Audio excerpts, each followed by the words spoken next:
These are the submachine guns that fueled the fight across every front of World War II, from the trenches of Europe to the jungles of the Pacific. Each weapon tells a story of innovation, desperation, and survival. Starting off with United States, Thompson M1A1, a true workhorse for the American military. This simplified version ditched the complicated selector switch and eliminated the muzzle compensator. It defined the look of the Allied soldier throughout the war. Riesing M50. This was often used by the Marines early in the war, before the Thompson became widely available. While accurate, its complicated mechanism meant it was sensitive to dirt. It didn't last long on the front lines. United Defense M42, designed primarily for export, this weapon found its way into resistance hands across Europe. Chambered in 9mm parabellum, it was rugged and featured a distinctive dual magazine system. M2 Hyde, a failed American prototype, though it showed great potential. It competed directly against the M3 grease gun. Unfortunately, it was deemed too complicated for mass wartime production. Continuing with United Kingdom, Sten. Mark II, this represented the absolute peak of wartime expediency. Simple, cheap, and easy to hide, the Mark II became the staple weapon for British and Commonwealth forces. It was effective, if sometimes prone to accidental discharge. The later Mark V would refine the design with a wooden stock and better build quality. Lanchester. Mark I, essentially a high-quality copy of the German MP-28. It was used primarily by the Royal Navy and Royal Air Force for guard duties. It was solid and reliable, but far too expensive for general infantry issue. Sterling, Patchett. While famous in the post-war era, the Patchett prototype was actually trialled late in World War II. It was an extremely refined design, though it never saw widespread adoption until after 1945. BSA Welgun, a clandestine weapon developed for special operations by the British. It was designed to be easily disassembled and concealed, making it perfect for agents operating behind enemy lines. A very quiet, specialized tool. Next on the list is Australia. Owen Gun, famous for its distinct top-loading magazine, this was Australia's highly successful design. Its reliable functionality in jungle environments made it incredibly popular with troops in the Pacific Theatre. Austin, this Australian weapon, was a fusion of the British Sten and the German MP40, incorporating the best features of both. It proved serviceable, though it was eventually overshadowed by the reliable Owen. Moving on to Germany, MP40, the quintessential German submachine gun of the war. Its iconic folding stock and simple, reliable operation made it highly sought after by soldiers on all fronts. This defined squad-level firepower for the Wehrmacht.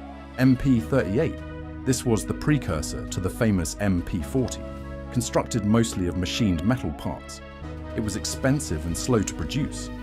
The transition to stamping was critical for German mass production later on. MP34, manufactured in Austria, this was one of the finest submachine guns of the era. It was incredibly heavy and robust, often called the Rolls-Royce of its type. Extremely expensive to produce, MP28, a direct descendant of the early Bergmann designs. This weapon saw wide use by German police and SS units in the opening years of the war. It was slow-firing but very reliable. Irma EMP, an important early design that influenced many subsequent German weapons, including the MP38.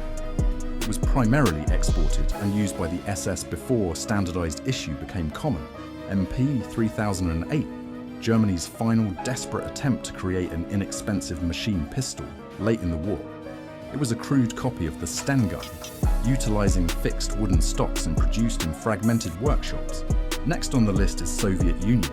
PPSH-41, nicknamed the Papa Shah, this was the Soviet answer to rapid, high-volume firepower.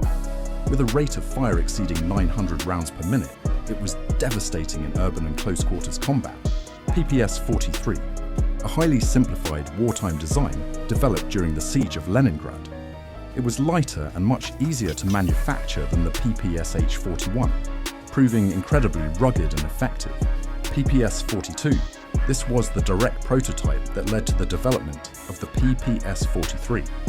It proved the efficiency of simplifying the submachine gun design for mass production under harsh Soviet conditions. PPD-40, the predecessor to the famous PPSH-41. While well made, it was too complex and slow for Soviet wartime manufacturing demands. It used distinctive drum and box magazines. PPD-34, one of the earliest Soviet machine pistols, heavily influenced by Finnish and German designs. It was used in small numbers, setting the stage for the mass production models that followed.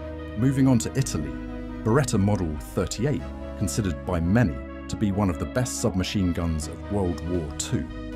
Known for its high-quality construction and excellent balance, it remained the standard Italian issue for nearly the entire conflict. FINAB-43, a unique Italian design featuring a folding stock and a complicated recoiling barrel system to reduce its rate of fire. It was expensive and produced in very limited numbers late in the war. TZ-45, another late-war Italian weapon utilizing a simplified stamped steel construction. It notably featured a grip safety and a muzzle brake. It saw limited operational use before the end of the war. OVP 1918, an early Italian machine pistol design based on a fixed automatic carbine. It saw minor usage in the opening stages of World War II, having already served through the First World War. Beretta Model 1918, the very first machine pistol issued by the Italian Army, adapted from a previous rifle design. It served mostly as a police and rear echelon weapon during the Second Conflict. Moving on to Finland, Suomi KP Suomi 31. This Finnish masterpiece was famously robust and accurate. Its high-quality construction and large-capacity drum magazines proved deadly against Soviet invaders, a design highly respected by all sides. Next up, Japan, Type 100, the primary Japanese submachine gun of the war. This was often built with a distinctive permanent bipod and a bayonet lug, reflecting traditional Japanese infantry doctrine. Type 2, a highly simplified, experimental Japanese machine pistol. It was designed to address the complexity of the Type 100, but saw very little production before the war concluded. Let's move on to France. MAS 38, this French weapon was chambered for a low-powered, unique cartridge, reducing recoil and making it easy to control. It was notable for its unusual angled receiver design. Next on the list is Hungary, Danuvia 39M, Hungary's standard submachine gun early in the war. It was a large, powerful weapon using the 9mm Mauser round. It was known for its distinct folding vertical grip. Danuvia 43M, a refined and shortened version of the earlier 39M design. This model was intended to be more manageable and efficient for frontline troops. Let's move on to Romania. Arita M 1941, Romania's well-designed and respected indigenous submachine gun. It was noted for its clean lines and high build quality, using the standard German 9mm round. Next up, Poland, Home Army of Resistance. Mors WZN-39, a very advanced pre-war Polish design. It was high quality, but complex and expensive, and only a small number were completed before the German invasion. A highly prized weapon. Błyskawica, Polish for lightning.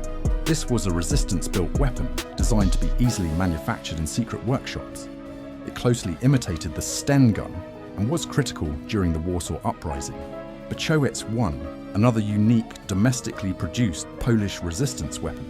This model was chambered for a small pistol cartridge and intended for covert operations by partisan units. KIS, developed by the Polish Home Army Resistance, this was one of the most successful clandestine designs. It had great features, including a folding stock, but production was severely limited. And our last category is Czechoslovakia, ZK383, Czechoslovakia's sturdy, reliable, and unique design.